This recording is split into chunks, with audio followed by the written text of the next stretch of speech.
Right, hi, welcome to another episode of Matt Black Mix Workshop. I've been asked by somebody on one of the Colchester and Harrison Lathe YouTube groups, Facebook groups, to if I can do an explanation of the controls on the Harrison L6. Apparently he's got an identical machine to mine, but he doesn't really know much about it, so I'm just going to talk through the controls, run it up and down through the gears, show what the feeds do. Now this machine is quite noisy when the motor's running, so I don't know how the sound's going to be on this, but we'll give it a go. Okay, so as you can see, this machine it needs some TLC, definitely. I'm just trying out my new lights with me doing a bit of YouTube stuff. I actually bought some cheap Chinese lights. I just set them up tonight for the first time, so we'll see what happens. Right, I must say that the electrical controls on this machine are not as they came from the factory. All I've got on here is an on-off switch for the motor. And the rest of it is done from the mains. Okay, as you can see, this is a Harrison L6 12-inch swing. It has 8 speeds from 45 to 1000 RPM. Now, what was confusing this chap was he was missing basically this side of this plate, and he didn't know what these other speeds were, and also he wasn't sure what the levers do. So basically this big lever here, at the moment it's in high speed. Move it to the centre, that's neutral. You move it to the left, that's low range. Low range, as you can see, lever there opposite this, low range, follow the green, 45, 64, 100, 156. If you change it back over into high range, which is this position of the lever, you've got 1000, 639, 409, 289. Now these speeds are selected by these two levers here, and this is the clutch and brake lever. At the moment it's in the brake position. When the motor's on, when the motor's running, the chuck should be stationary like that until you move the lever like that, which operates just like a car clutch or a motorbike clutch, except in that position it's got a brake on it. Pardon me. The actual brake on this machine's not very good. It needs some attention, which I'll get to at some point in the future. Okay, so what I'm going to do is I'm going to start off in low speed, and we'll start off in bottom gear. Now the way these two levers work is that they're actually interlocked, so you can only engage one of them at a time. At the moment, being low, that lever over that side and that lever in the middle means we're doing 64 RPM. So I'll just select 45. We'll turn the motor on, and then I'll run it up through the speeds. You've got to stop it each time you change gear. So it might be, you might not hear what I'm saying because it is going to be a little bit noisy, but we'll give it a go.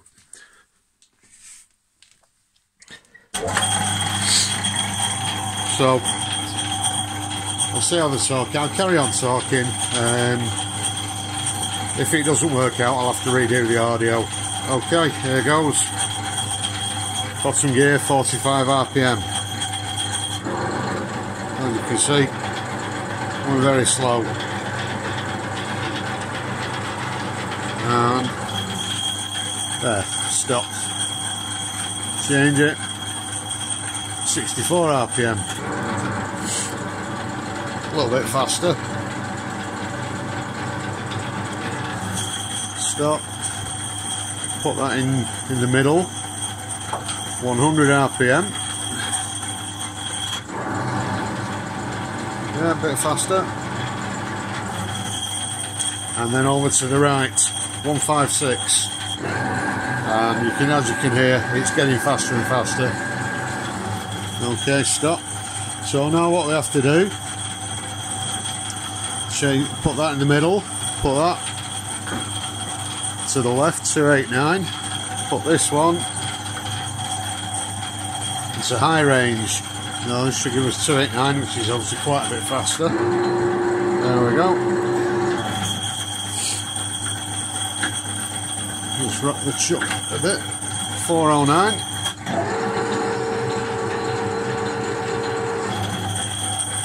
This one back to the middle, 639.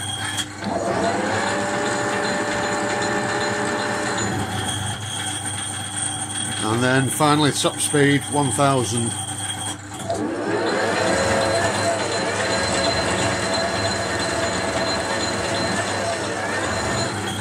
And to be honest, I think the motor is throwing a bit of a hissy fit. It doesn't like running with the load of top gear. I've actually converted this to a single phase motor, so it's got a 2 horsepower single phase. To be quite honest, I don't think it's very happy. Anyway, I'm going to select 409 and I'm going to run through some of the feeds. Now, this is your standard Norton gearbox. It has, I think the red numbers are feeds in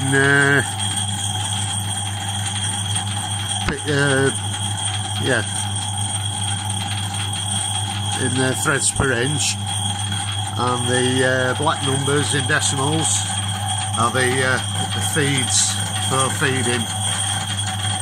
So I'll demonstrate the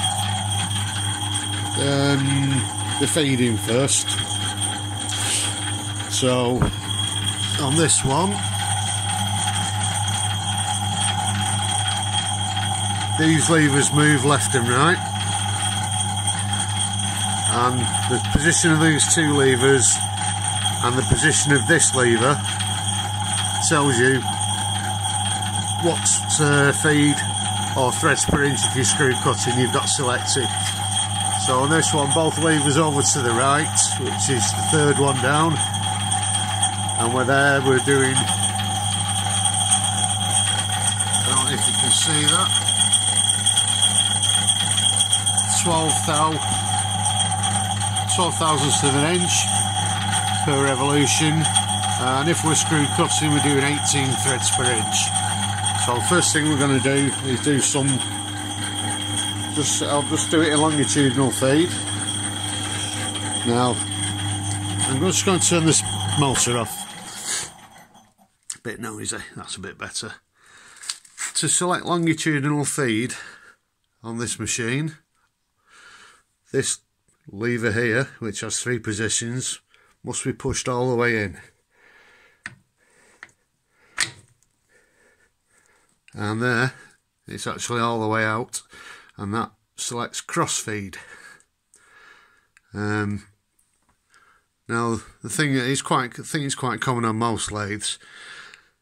If you select, also this lever here selects feed forward and reverse. At the moment we've got it in forward. So when I'm doing surfacing and I've got that in that position, the carriage will feed this way. When you put it into facing to do the cross feed, it actually comes back out. So if you want to go that way, you've got to turn that lever that way. This is pretty standard on a lot of lathes, as far as I know. Just going to put the, might have to put the phone down a sec. No, there we go. Right, so this is the lever that engages feed. That's in neutral there, that's feed engaged. Now, If you're screw cutting, you need to engage this sliding dog clutch. When you engage the sliding dogs, it's difficult to see here because it's dark. This castellated nut, actually, no, it's not doing it. There we go. That slides in, and that is engaged now, and the lead screw will turn. With that pulled out, the lead screw doesn't turn. So with that engaged in that position, we can use this to engage screw cutting. And the same you can do forward and reverse for screw cutting. What I've found out is, on this machine, with the electrics not being standard, usually they would have a reversing switch which would actually reverse the motor to give you spindle reverse. So at the moment I've got no spindle reverse because I'm running on a single phase motor and I can't reverse it. Anyway, it's, those are disengaged. Right, we're going forward. What I'm going to do is start it up and we'll do some surfacing.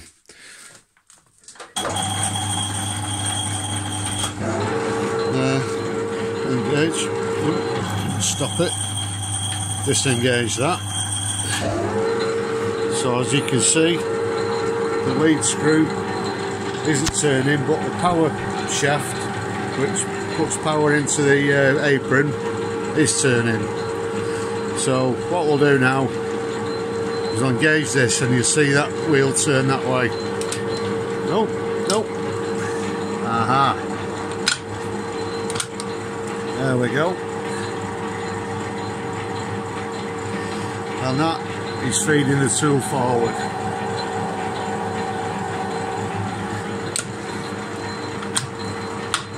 I pull that lever out, as you saw before. Now the cross slide, you see it coming outwards.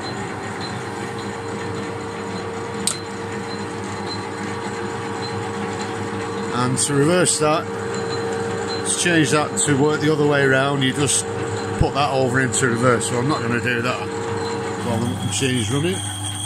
Okay, right. Re-engage the dog clutch. Now we're going to get the lead screw turning where we can do some screw cutting. So now we can see the carriage going very quick. 18 threads per inch.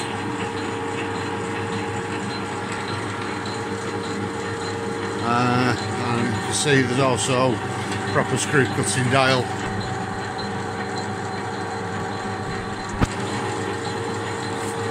Right. There's not a lot else to say really. I hope that explains. Just turn this off. I hope that explains how this machine works. So I'm still learning a few things about it. I've been around machine tools for a long time. This lathe does need some quite major work to make it more accurate. The big problem with these Harrison L6 machines is that the cross slide is only half length. The ways on this are only that long, and the actual cross slide on the carriage is only from there to there, which means that if you get any sort of wear in the gib or the actual slide, there's a gib. As you can see, this gib, difficult to see, but the little gap in the gib, can't really see it, that should be in there.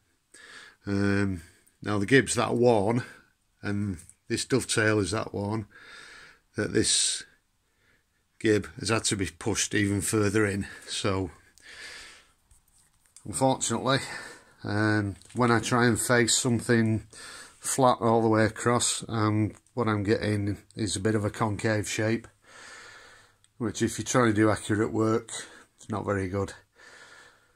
I don't think the bed's too bad. It's actually a gap bed machine, this one. You can remove, this gap goes from there to there, so that unbolts, can be taken out. Yeah, tailstocks, you know, there's a few bits and pieces missing. The knob's missing off the tailstock lock, and also off the quill, the lever off the quill lock's missing. These are all the things that I need to address. Also, it's pretty filthy, but it barely gets used at the moment. Just disengage that. So anyway, this is so it's coming up to 16 minutes of video now, me talking totally improvised. So hopefully I'll see you again in another episode of Matt Black Mix Workshop. Thanks for watching.